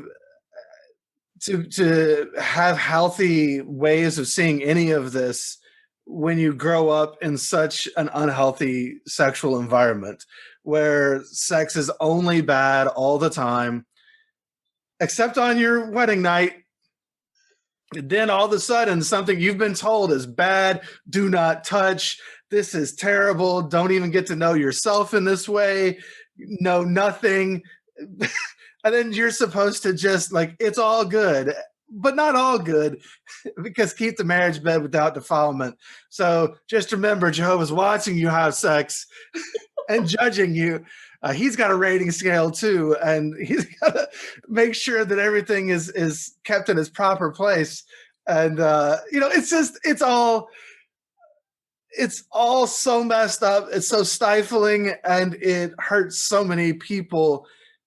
It's one of the things that makes me the most angry, because I think it hurts people in the most intimate of ways. Sex is something that is, your sexuality is purely yours. It's part of you that nobody else should get to tell you that it's right or wrong or whatever the case may be. And it's just such an unhealthy view, because they make you just second guess everything that you do, or feel bad about yourself, and don't allow you to own that part of yourself. Yeah, for sure. Those are just normal feelings that I was having, but yeah, it's so, and for him as well, you like who you like, and he was told his whole life that's wrong. You can't like that. You have to like something else. I really think he did his best. He did his best to hold it together and to try to do what everybody thought he was supposed to do, and I did too. We tried to make it work, but it only lasted so long, because you can't fake forever. The most intimate desire that you have inside your body, you cannot just pretend like that's not there. So, we tried to make it work. There was no trust, because I always had a gut feeling like something else was going on. There was a lot of red flags going on. But I didn't want to think anything was wrong. I tried to ignore them, tried to move past it. I was like, we have a kid together. He would never. But, eventually it came out that he was cheating. He had, I don't know, downloaded Grindr or Craigslist or something. And he was finally embracing his best life, but it the timing of it was bad. He probably should have waited a little bit. So, I found out. Yeah, wasn't the greatest timing, but yeah. I found out, and of course, didn't call him, called the elders, because that's what you do. I was afraid he would delete the evidence and then I'd be stuck. So I called the elders, and not to mention, this whole time something really weird was happening. I had gone to the elders because they knew that he was having problems, and he was, talking to guys online and stuff. It had been an issue. So they were trying to help him with that. Meanwhile, I had an elder texting me, asking me pretty much what had I tried to seduce him. Yeah, now coming out of this, I'm wholly inappropriate. Yeah. wow, that should have never happened. But when I called them to tell them I had found the information he was cheating, that elder said, you know what, just in case anybody sees this the wrong way, maybe we should delete all of those messages. Oh, I bet he did. Yeah, and I deleted them like an idiot. Like, okay, yes, sir, whatever. Because it was never exciting for me. Like, that wasn't, but of course, somebody was asking me about my sex life, and I really wanted to share that information because there was nothing going on. So I did. But like, now I am like, that was super wildly inappropriate that he was asking me that stuff because there was no consequences for him not upholding his part of the marriage bed, like there, if a female decided she just didn't want to have sex with her husband, there probably would be a conversation with the elders because that's a scriptural thing. But when it was vice versa, it was like, well, you're out of luck. Sorry. Well, you're out of luck. Sorry, but also let me ask you creepy questions. Yeah. What are you trying? Have you tried role play? Like, yeah. That are probably inappropriate for him to ask, and I always wonder what they're getting out of that. Yeah. Maybe he had his own relationship that was very much not healthy in that way as well. Again, that does happen a lot, but still it's inappropriate, and he was taking advantage of the situation. That's I'm sorry that happened too, because that just adds to the cringeworthiness of everything. It's just not good. Yeah. So what ended up happening, of course, he got disfellowshipped pretty much that night. When he got home, I confronted him about it. I was super calm. I was just like, I think because I knew it was going to happen eventually, but I was terrified. I was super homophobic because that's what you're taught to be in that religion. And like, I was disgusted. I was like, how could you do this horrible thing? Thought we were working on it. I thought things were better. I had no idea. Like, even though he was always at work, like, all the red flags were there, but I didn't know, and he ended up getting disfellowshipped for it. And I was still regular pioneering at this time. So nobody really knew what was going on, but he moved out that day. And he got disfellowshipped and I was still regular pioneering. So I think people kind of put that together, like what happened. And I was kind of stuck for a minute. Like I was left, I only worked 2 days a week and he just moved out. So I had a baby with me. I couldn't put her in daycare. I couldn't afford, he was going through a traumatic life event for him. Like he had to build relationships out of thin air so that he could have some place to stay and things. So I know he was going through a lot, but also I was just like, oh my gosh, I don't have income to pay rent. I don't, like, what do I do? So I went and stayed with another witness family on a futon in their office. So I was very dependent on the Kingdom Hall and the witnesses because I had zero connection to outside world at all. Like I didn't know what I was going to do. It was a panic mode for me. My whole life and my whole existence and my whole future was just changed dramatically. Yeah. And he knew this stuff was going on. You didn't. So you didn't have any ability to prepare, really. And so you were caught off guard when you found all of this out. And it's just, again, I'm not saying it's not fair to him. This is an unfair situation to both parties. But I'm here talking to you, and I'm thinking about what it must have been like for you to come to this realization, and then for things to change so fast, for him to choose to move out, and then you have a baby. It's so stressful. It really was. And all my family at this time either lived in Michigan, and then my parents actually sold their house and went and served at Bethel. So my parents were Bethelites at this time, helping build the Warwick branch.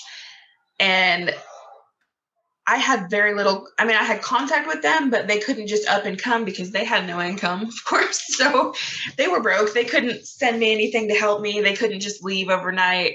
And so I was on my own with just the congregation. Like that's all I had to rely on. And that's kind of why I stayed in a lot longer than I probably mentally wanted to, was because that was my only place to go for help.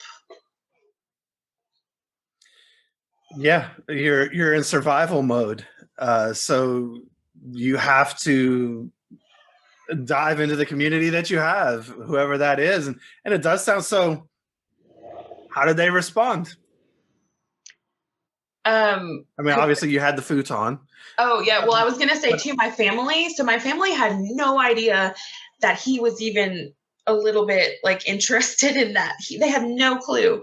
So I called my dad like sobbing the day that I figured out. And I was like, Winston cheated on me, sleeping with other guys. I don't know what to do. And he was just blindsided because they had no idea I was having any problems in my marriage. And I just called him up one day and was like, he moved out. He's gay. I'm so they were beside themselves and like shocked. I think my dad was literally like at Warwick working outside on a project, and he was like, well, I gotta go handle this, but we'll try to see if we can come down and help you out. So it was just a lot. The friends in the congregation gossiped a lot, of course, because that's scandalous. Mm-hmm. We were the big scandal. And my ex-mother-in-law was trying to get me to stay with him. I was trying to get me to stay with him. I was ready to forgive him. In my mind, if he wanted to move past this, we could stay together, because I didn't know what else to do. Financially, I didn't know what to do. I couldn't move back to Michigan with my family because we had a kid together.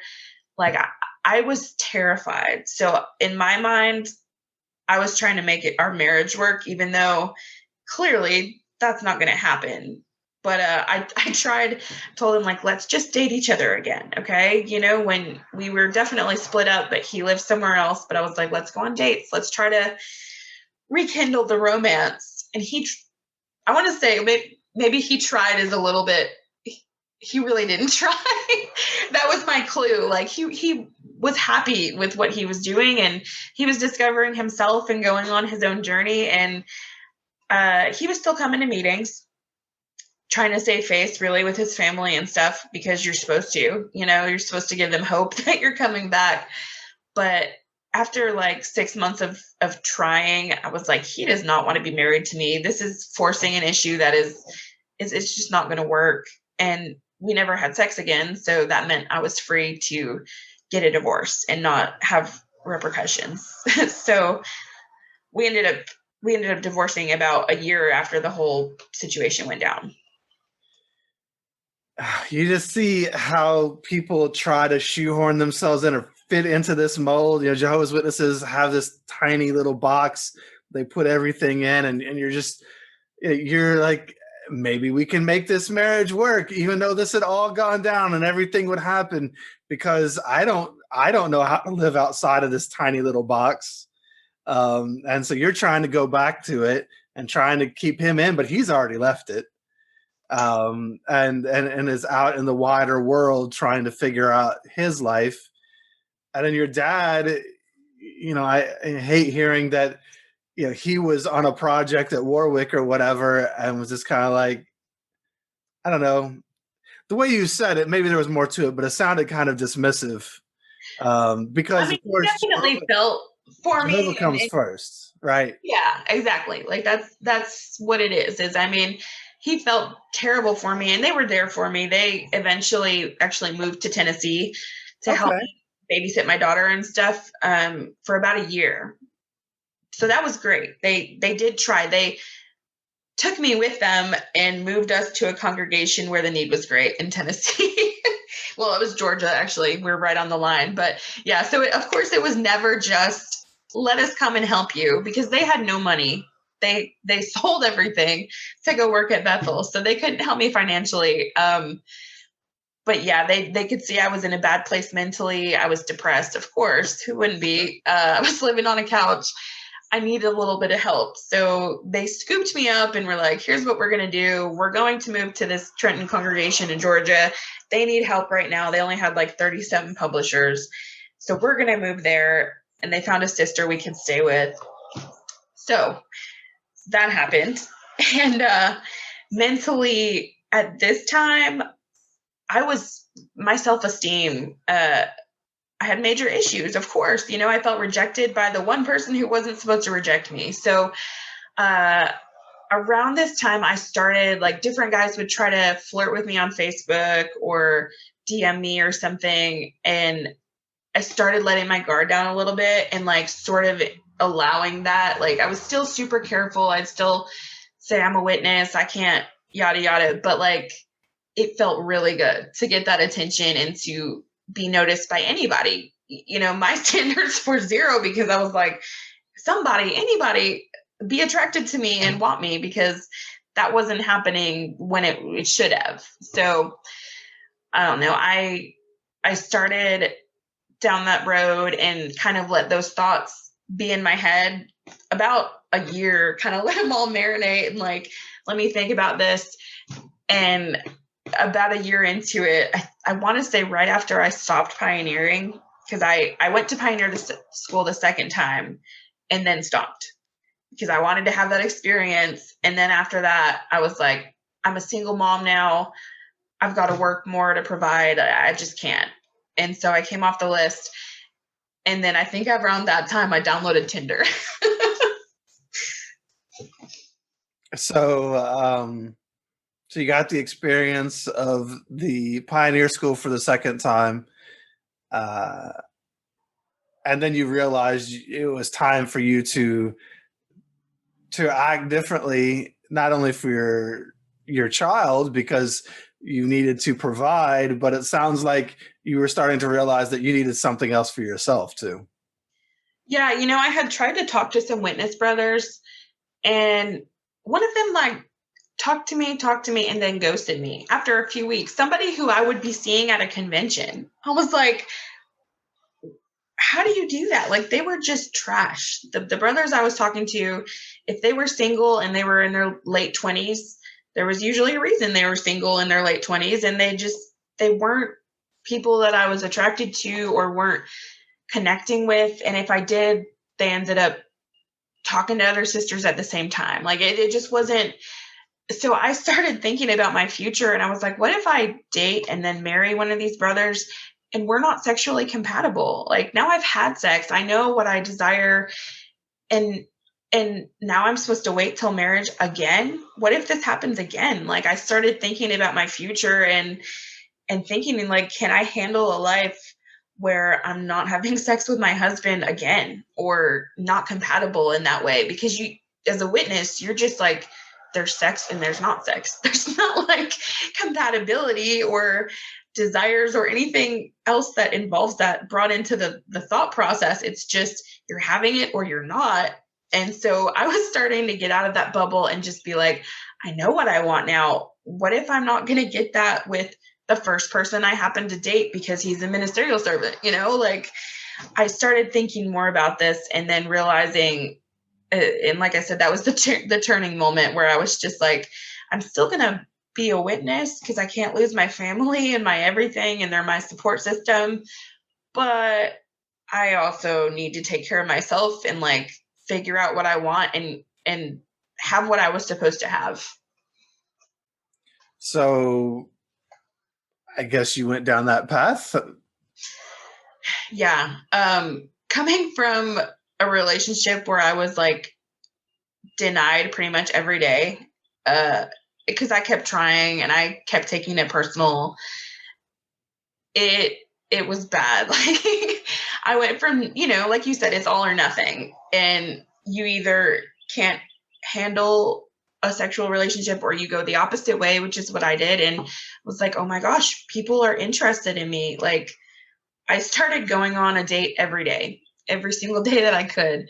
If my daughter wasn't with me, I was on a date, which really a date, pretty much just a hookup. Like, once I started having sex again, I was like, oh my gosh, I feel desired and wanted, and I didn't want a relationship. All I wanted was what I was missing, which was the sexual part of it. And I could finally be in control of that and, like, find that. And as a woman, I was figuring out that men were attracted to me, and I pretty much thought that was not true. So I definitely went down, like, a crazy path did that for maybe 6 months before I was like living with the guilt and the shame that I was doing that, and I was knocking on doors and I was commenting at meetings and acting like everything was normal. I didn't even get caught, but like the thought of getting caught scared me so much that I was like, I've got to do the right thing and like confess what I'm doing. But I went to the elders about it and I told them what I was doing, and pretty much like, are you going to do this again? No, of course not, blah, blah, blah. I think I went on another date that night. Like, I couldn't stop, I told them what they wanted to hear, but I knew I wasn't going to stop because I enjoyed what I was doing. And, my parents, of course, were just shocked and devastated. Actually, the elders, I think I met on a Friday night with them, and my dad was on most of the judicial committees, not on mine, but he was really connected to the brothers who I had talked to. So I specifically said, like, please let me go talk to my dad and mom in the morning. I'm going to tell them myself. And I woke up at like 8 a.m. to a voicemail from my dad crying because they told him before I could. My personal information when I was like 25, they called my dad and told him what I was doing and that I was going to be disfellowshipped.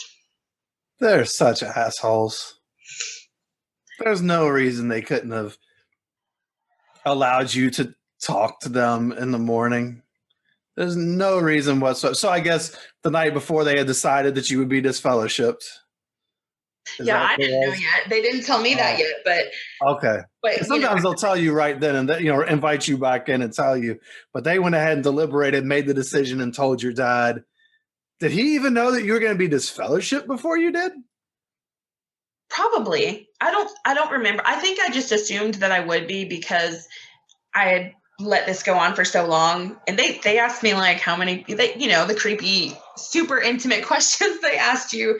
And I probably lied about most of them. They're like, how many people were you with? Was it more than 5? Was it less than 10? I'm like, sure. Yeah. Okay. Let's say that. Like, I'm not telling you how many because they would have been shocked. But like, what can you expect from the situation I was in, Like, of course I went the complete opposite and went crazy because I was doing everything right and it wasn't the way I expected it to be. So, I mean, I kind of knew as soon as I went to tell them that I would be disfellowshipped, but I assumed I'd be back within 6 months. Like, I don't know how I thought that was going to work because I didn't plan on stopping what I was doing, but at least I got that off my shoulders. And it really wasn't as big of a deal as I had imagined. But I was also seeing a therapist through all of this. So that's probably the only reason I ever even ended up going forward and like ending it, was because I had a therapist to help me work through all the feelings that I was having. Yeah. How did it help? It helped a lot. The weight off my shoulders when that happened, oh my gosh, like I was so scared, but it really was like ripping off the Band-Aid. Like once I got disfellowshipped, I think I went to like 1 or 2 meetings, and then I was like, why am I doing this? Who am I trying to impress? My parents are already devastated. I tore off that Band-Aid. Me attending meetings is just giving them hope that I'm going to come back soon. And that's what I told them too. I'm going to come back soon. That's what you say. You just hurt all your family. They need to hear it. That's what you say. But like, of course they just immediately treated me like I was dead. And I'm like, if they're not even going to acknowledge my existence, like, why am I doing this? Why am I going to a room where nobody's going to talk to me? Everybody's looking down on me.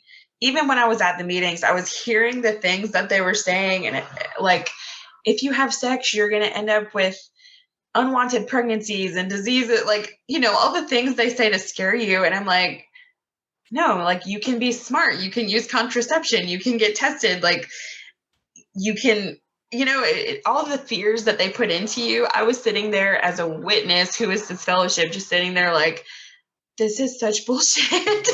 It was hard to hear it. Like, marijuana is so dangerous. It will put you in, the demons will come in. And I was sitting there like, you don't know anything. Like, nobody who's giving these talks has experienced any of the things they're talking about. And it's so fear-based when I've experienced this stuff and it's nothing like I was told. So that's pretty much when I decided, like, I'm not going to keep faking this. I'm not going to go to meetings anymore. There's really no point in me being here. So that's obviously a super stressful time. There's a lot of feelings there. How did the therapist help you? It helped me tremendously going to therapy. Like, I started seeing my therapist when, honestly, the reason I probably was a sex addict. Like, this was my thinking. I actually requested to have a male therapist because, in my mind that was better, but they denied me a male therapist because I wanted to see someone, because I really thought I had sex addiction, because I would have sometimes 3 hookups a day. Like, I really, there was something going on in my head, and it was me looking for acceptance, and I found it, and I was really like, it wasn't healthy, even though I think that was part of my journey and it helped me learn. But so that's when I started going to therapy, and it helped tremendously. Like, even though my behavior didn't necessarily change right away, just realizing that it was a cult, like realizing that the way my family was acting and the expectations put upon me were not normal, and my behavior was rational considering the situation. So, like, having my feelings validated, feeling like I had somebody on my side when I would go to the elders was great. And it really helped me have the guts to do that. I don't think I would have I probably would have just got caught eventually, like, instead of going forth the way I did, because I felt like I had that support, which of course my family, when they found out I was going to a therapist, was like, why would you do that? Why would you seek mental health help? That's terrible. You have the elders. Yeah, and hasn't that gone so well? Going to the elders, talking to your parents, hasn't that gone so well throughout your life? Right? Like, I should have just relied on that. And I'm like, you know what? That hasn't worked for me. Yeah, yeah. So, and plus But I keep had doing it. depression and anxiety, and you know, uh, my therapist, I think, said my sexual compulsion was more of an OCD, because I was just, that was the only step I could take to make myself feel better about who I was and what, and it's ironic, but I don't regret that part of my life, because I think it taught me acceptance, and, like, taught me who I am and what I want and what I need, and what I can expect from somebody, and really, like, gave me that part of myself that I definitely didn't learn growing up as a witness. Sure. When you live an out of control life, you seek to have control where you can have it. You found something that you could control and that made you feel good and made you feel like you were being accepted. And that, that comes from living the lifestyle that we all led. And it just may happen in different areas of life to different people. This is yours, but uh, yeah, there's no regrets. You lived the life you lived. You behaved the way you did for reasons. You weren't some bad person or something. And the judgment that Jehovah's Witnesses have over all of this, and it feels good to be seen and heard and validated, and help to understand yourself as well. So when you get this fellowshipped, you and your child, um, and I don't know what your living situation was then, but I mean, I know you were trying to get more work and everything. Were you able to go live independently, or were you still stuck living with people who were maybe shunning you at the time? No, thank goodness. Okay. I had been on a waiting list for the apartment that I got into. So I was with the sister for about 6 months, and then was in the apartment for a few months before this happened. So yeah, I knew, well, I was definitely, like, living the double life when I was living with her, but I hadn't planned on, like, coming forward, because I just couldn't. I would lose my house. So I waited till I was on my own. And the funny thing is, like, I actually, most of what I did was hookups, but I had even had like a serious boyfriend for a couple months. And um, he stayed the night a lot, and my parents lived a mile away. Like, it is a miracle that I never got caught doing that. I remember I lived, even as an adult, like before I got disfellowshipped, I lived on the second floor of an apartment and bought an emergency escape ladder so that he could get out in case my parents dropped by unexpectedly, because he was spending the night so often. And just ridiculous things. Like, my dad came over unexpectedly when he was there, and I like sent my dad away to go get me something from the grocery store just so he wouldn't know that I had him there. It's so crazy. And I was trying to get him to study because, and he wanted to. Like, he was going to meetings and pretending like he didn't know me at all, and started to study with a brother just so that he could be with me. And like, eventually that relationship went bad. He had some mental health issues he needed to address, so I ended it. But it's just funny how you like jump through hoops trying to hide things. And after doing that, and after, being in the situation I was, eventually I was like, I can't take this anymore. But thankfully, yeah, I did live on my own. So my parents, who were in Tennessee to help me, pretty much after I got disfellowshipped, about the time I missed my first meeting, they were like, okay, well, we're going to move back to Michigan because you don't need us here. You've made your bed. You can lie in it. Like, bye. So they packed their stuff up and they left. And there I was with zero connection to anybody besides the guys I had hooked up with and my coworkers. Like, and I wasn't even close with them because I was a witness and trying to maintain boundaries. So yeah, it went from having a village to just nothing overnight. Just you and your baby. Yeah, and she was about 2.5 at the time, and I shared custody with her dad. So that was one solace I had. Him and I went from having a really terrible co-parenting relationship to me now, as soon as I started doing what I was doing, I realized, you know what, like, I get why he did what he did. And our relationship instantly got better. And one of the reasons I stopped going to meetings was my dad just like trying to teach my 2.5-year-old daughter that her dad's partner he was dating at the time, like, that he was a bad person because they were gay and he didn't believe in Jehovah. Like, my dad is trying to tell my 2-year-old to disrespect her dad pretty much because of his life choices that had nothing to do with her quality of life, And I just couldn't handle the homophobia. I couldn't handle teaching her to hate anybody. Like, why would you teach your kid to disrespect her own dad because he's gay? I couldn't handle that. So him and I started getting along a lot better. And he was really helpful as I was like being honest with him about my feelings and me leaving, because he had already been on this journey for a couple of years. So like he was a good person for me to confide in at the time. Yeah, I'm sure it made you feel a lot less alone to have at least that, you had a person that you could go to and talk to about certain things and commiserate with. I'm sure even about some of the witness stuff. How did you, because I know you were trying to get the one guy, the boyfriend, to come to meetings and such, trying to study with him. So clearly you were homey, physically out, mentally in to some degree. Your behaviors had changed in certain ways. How did you start to break it down mentally? What was your path toward actually waking up to the realities? If I'm skipping anything in here you need to talk about, go right ahead.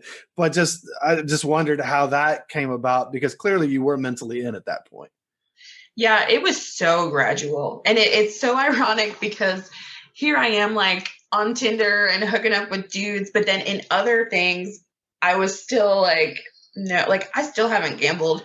I've been out like 4 years. Certain things, I was just like, it was all about the sex. That was what made me want to leave. That was what I wanted. And so a lot of other experiences and things, I was still super like biased about. And I was I was snobby about certain things because that was like cut and dry about what you were supposed to do and what you weren't. And it was so brainwashed into my head, a lot of it, that it took me a while. I started hanging out with some other disfellowship people now and then, or just connecting. Like I'd meet up with them and kind of talk about our experiences, and like realizing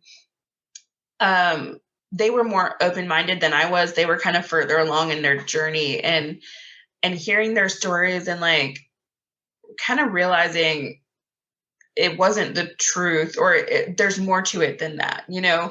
I guess it's taken me a while, and only within the past couple years have I really realized I'm not going back. Realized that there are other people who have been through this, and that I don't have no desire to be back in that environment where I'm judged and I'm forced to be judging other people. Like I can't do that again. I can't teach my kids to live that way.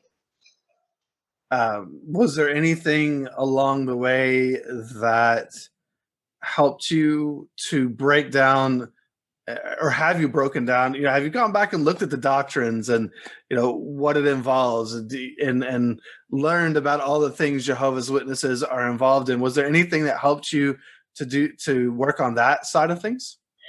So I have pretty much, as soon as I got disfellowshipped, I pretty much like threw away all my witness books. Okay. And all my publications. Haven't been back on jw.org, because with any religion, I mean, it puts such a distaste in my mouth that I have had zero interest in religion at all, and zero interest in reading, studying, researching. I think because I did so much of that so long, I just wanted nothing to do with it. So in the past few months, it literally just, like I said, I've been out about 4 years, and just recently I started watching Lloyd Evans. I started like watching, you're listening to your podcasts, and doing more, following some Instagram memes, things that like really have had more content that's got me thinking about the doctrine itself, and like how wrong it was. But I'm still discovering, what is spirituality and what do I believe? Because I honestly would claim atheism right now, or agnosticism. I'm not really sure what I believe, but like I've literally put mental effort into not thinking about that, because I spent so much time thinking about it. It's just something that I'm okay with not knowing what I believe right now. I feel better just ignoring ignoring that part of my life, and just embracing what I have right now, and living my life, and not having to think about my existential future. Like it's nice. Yes, absolutely. And I think that's, everybody has their own path and goes down their journey of how they process all of this.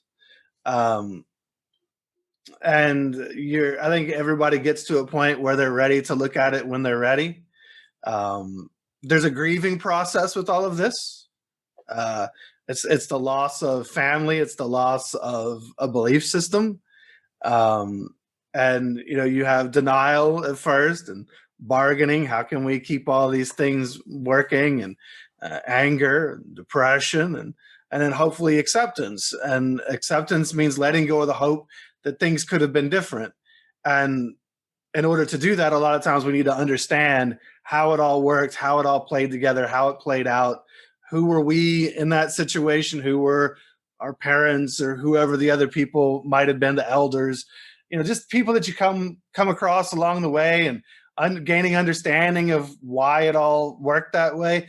But it's also nice to have a break, and you don't have to go down that path until you're ready to go down that path.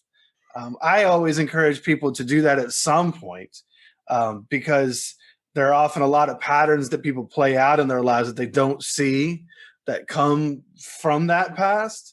And so we kind of continue to repeat roles or patterns in our lives that were from that past until we start to dissect it and get rid of it, make peace with some things. But because there are some people, I get the emails from the people who are like, I've been out for 30 years and this has still been impacting my life and I didn't realize it. And I'm just now, able to kind of look at this. and everybody has to on their own timetable, and we're all ready when we're ready. I just appreciate that, that you are out and you've got things in your life today to appreciate, and you're focused on, living your best life. I think you kept saying that with everybody else. Your ex-husband went out and lived his best life. Now you get to try to work on living your best life, and finding what it is that lights your fire in this world.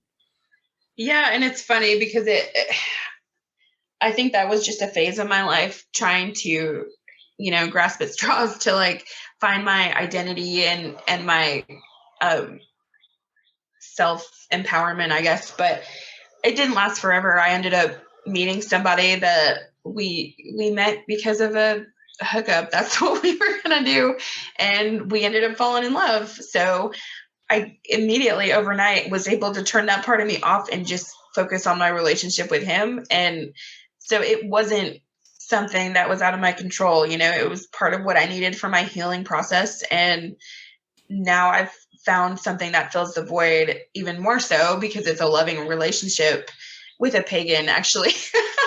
I always think that's super ironic. Like, an ex-Jehovah's Witness ended up dating a Norse pagan, but it's just funny because it's like you don't realize you don't need all these weird things that you're told that you need to have in a relationship. Like, really, if you focus on the love, you can have opposite personalities or opposite spirituality even, and we coexist great. Like, we have no problems. You were just told your whole life, like, you had to marry another witness, you had to have the same background. And it's just not true. You can be really happy with somebody who had a completely different background than you because they bring things to the table that you can't bring. So I don't know. It's just weird. I didn't stay on that path forever, but I'm with somebody who I love now, and we have a baby together. I didn't even tell my parents I was pregnant. I waited till my oldest daughter FaceTimed my parents, and the baby was about 2 months old. And they were like, "Do you have a baby?" So I'm like, well, you can be a part of my life if you want to, or you don't. It's up to you. Turns out we can actually accept other people who are different than us, doesn't it? Isn't that amazing? It's funny. Jehovah's Witnesses talk about the definition of love in the Bible. Love hopes all things, believes all things. Love endures, and all these things, does not fail. But their love is so short-sighted. It's so short-armed. Like they can't reach out and embrace you. They're like, yeah, I'll hug you. There's no arms wide open, and they just can't really fully embrace other individuals, and it's a shame because that forces them to live these tiny, confined lives, and they're missing out on your life and maybe your kids' lives, because it's a package deal here, and they're not accepting everybody.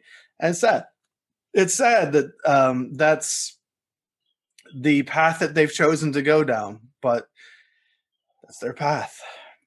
Yeah, it is. And I think they've taken it and just gotten more involved in the organization. Of course, their persecution and their trial. Double down. Because I'm the only one in like all of my extended family and everything. I'm the only one that's left.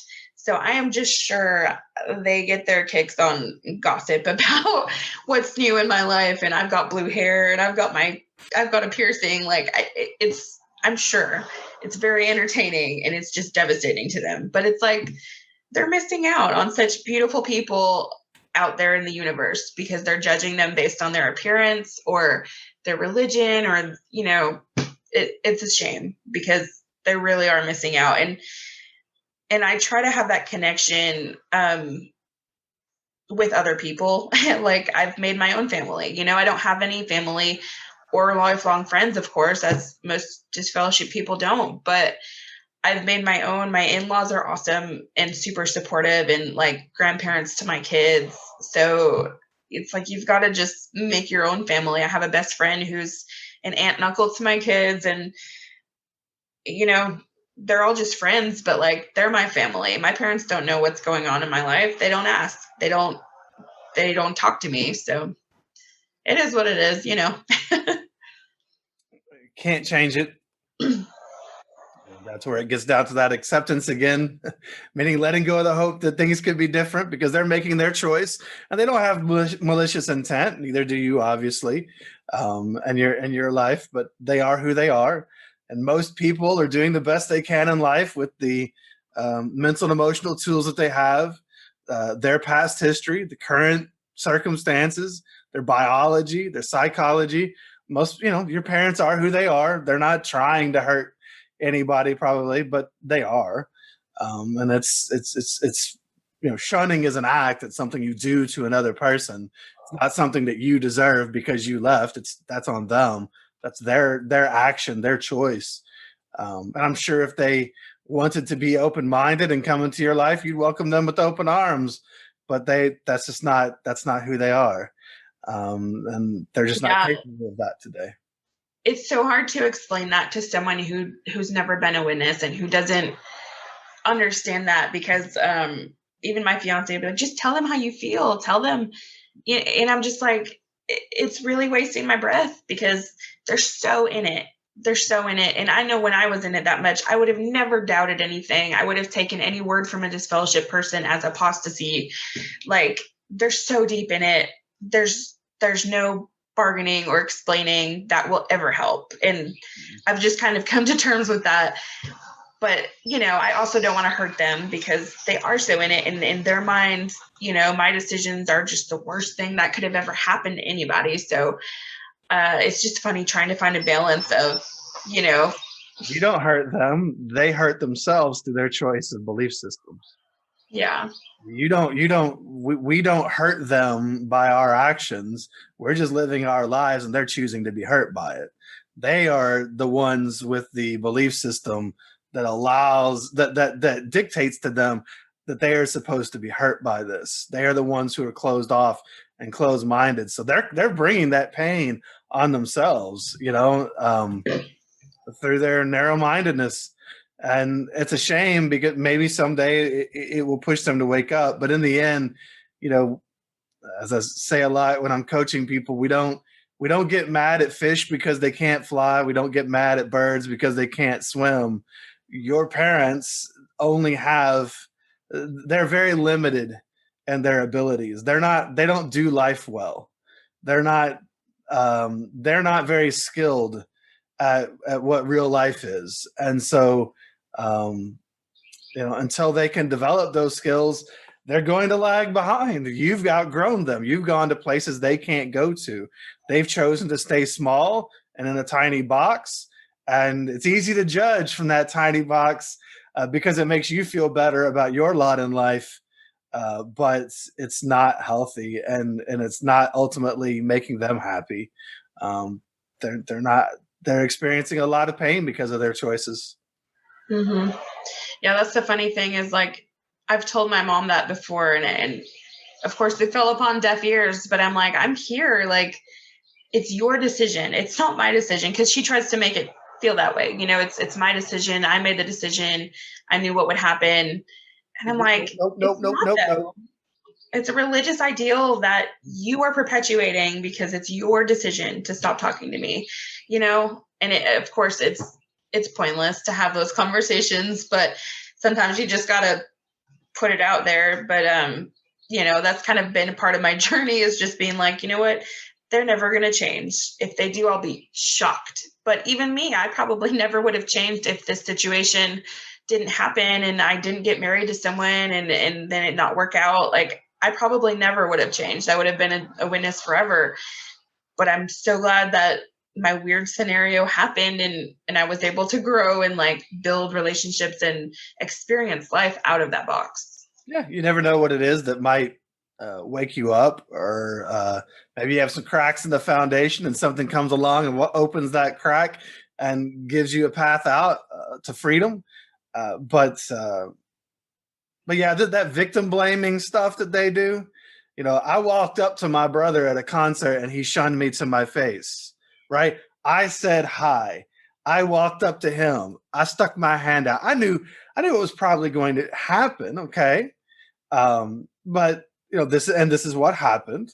he shunned me to my face. That's okay because I knew that was good. I knew that was going to happen.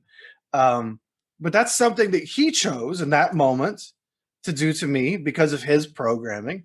You know, he reacted according to the mental and emotional tools that he has at his disposal at this point in time, and he reacted in the way that Jehovah's Witnesses have programmed him to react.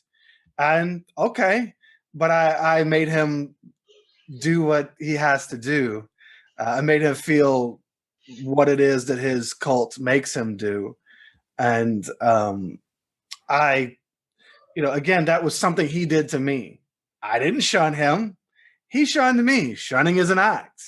And just like it's never the fault of the girl who wears the short skirt and gets raped, it's not her fault that she got raped.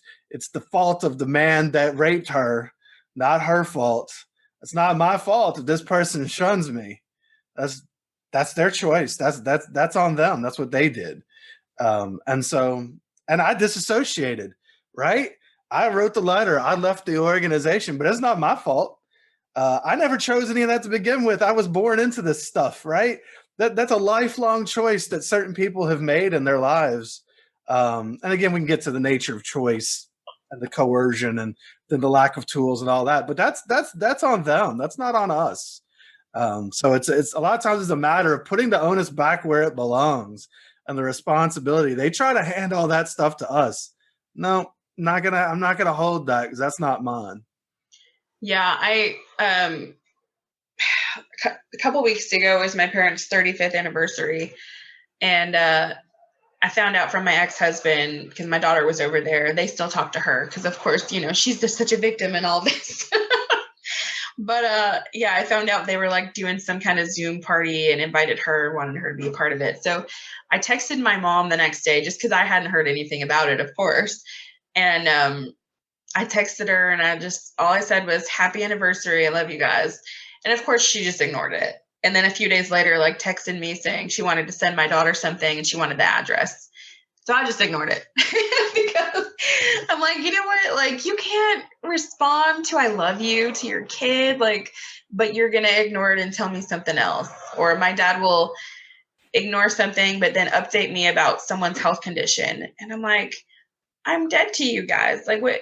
He had cancer and didn't want me there. Like, wouldn't allow me to be at the surgery, wouldn't allow me to be at the hospital. So I'm just like, I'm going to continue trying, I guess. I still have some kind of false hope that someday, you know, I'll get some kind of acceptance from them. It's definitely a mental struggle, but I'm also in therapy again. So hopefully that will help me work through that unrealistic expectation, because I realize it's not going to happen. That again comes down to acceptance means letting go of the hope that things could be different. Okay. It's holding on to that hope that keeps us stuck, going back to a dry well, hoping to get water out of it. You're not going to get water out of that dry well. It's empty. And they don't have the water to give. So, you know, I understand that acceptance is hard. We want to have hope, and I wouldn't say that I have any hope that my mom or my brother or sister leave the cult. But I mean, if they do, then yeah, I'll be there for them. I'll help them or whatever and talk to them. But I mean, as long as I'm dead to them, they're dead to me. And so I'm not. And I already did the thing where I went to hospice when my dad died and all that, and I regret it at this point and wish I had never done that. And when the time comes for my mom, peace. That's done. I've already accepted this. This is the relationship. I'm already dead to them, and they're already dead to me. So, because it's maddening, and it just hurts me to continue hoping, and not accepting that things could be different. They've made their choices. This is how they choose to live their lives, and just because I hate to say that, but just because two people had sex and I was the byproduct of it, they were going to have sex anyway, doesn't mean that they were ever great parents to me. And doesn't mean that we ever had a great relationship. I'd have loved to have, but it just never really was. It was always strained and strange because of the cult. And it's a shame, but that's just the way life works sometimes. So like you, I've made family and friends on the outside, people that care about me and treat me better than my own parents ever did. And it's a beautiful thing to find that on the outside. Yeah, it's funny how you realize that real relationships are not conditional, Mm-mm. and you're told to believe that like your whole life, that pretty much the amount of love you're going to receive from the people around you is based on how spiritual you are, how good you do at reaching their expectations. So having friends that are like, "Oh, you're having a bad time, let's pick you up." Like, it's so refreshing because it doesn't matter what kind of qualifications I have or where I'm at in life, they love me regardless. And that is one thing. I told you I reached out to the elders because I received a memorial invitation. And that was one thing I mentioned. I'm like, you know what? I'm going to raise my kids in a world where love is not conditional based on your performance. Like, I'm going to love them no matter what. I'm going to support them because that's what I wish I had. And I don't, and I never will from my biological parents. But I can get that from the people I surround myself with. And above all, you can give it to yourself. We can have unconditional love for ourselves, and which is something that we never had as Jehovah's Witnesses. A lot of times we took the external judgments and we turned them internal, and then we turned on ourselves and judged ourselves harshly, and which is really tough on ourselves. And once we start to have that real love for ourselves, then that will sometimes impact um, what we allow ourselves to put ourselves through, and who we allow in our lives or allow to even approach. And I think that's one of the reasons that today I don't approach my family anymore, at all, because I don't deserve their garbage. I don't deserve. They're not going to bring me anything good, and I don't deserve the pain or triggers or whatever, the shame or whatever they would want to throw at me. No, they can keep that to themselves. Um, and so let's talk about your new life. So you said that you've got this life now that you do enjoy. So are there any lessons that you've learned along the way that you really appreciate? Just what do you like about your new life? Happiness, freedom. I I am bisexual. Like, I can say that now. I have a partner who totally supports me and will support me no matter what kind of decisions I make. Like, he's awesome and he's so just so supportive. Like, that's what I wanted my whole life, to have someone who loves me no matter what I am, no matter who I evolve to become too. I think we've been together like 2.5 years, and we've both had changes, and we just support each other through them. And that's so important to me, is friendships I've made too that are so accepting. um, Most of our friends live various lifestyles. We have some friends who are polyamorous, or some friends who are lesbian and transgender. And like, I love it. I love being around people who are who they want to be and are their authentic selves, regardless of like what people think, and supporting people like that. I've just surrounded myself in people who are on their own journeys and like who need love and acceptance, because that's who I am. I want to accept people. I want to give them all that love and feelings that I didn't feel like I had growing up. So I'm very happy now, and I feel like uh I don't know. I'm happy with life and with my family. I'm in a position where I never thought I'd be. I'm a stay-at-home mom right now, which, like, my partner works at Walmart. We didn't think we'd be doing fine, but like, financially we're good, mentally I'm good, and I'm just in a really good place. That is awesome. I think that's exactly where we should leave it. You're in a really good place. We don't always start out there, but you're there today, and that's awesome. Yeah.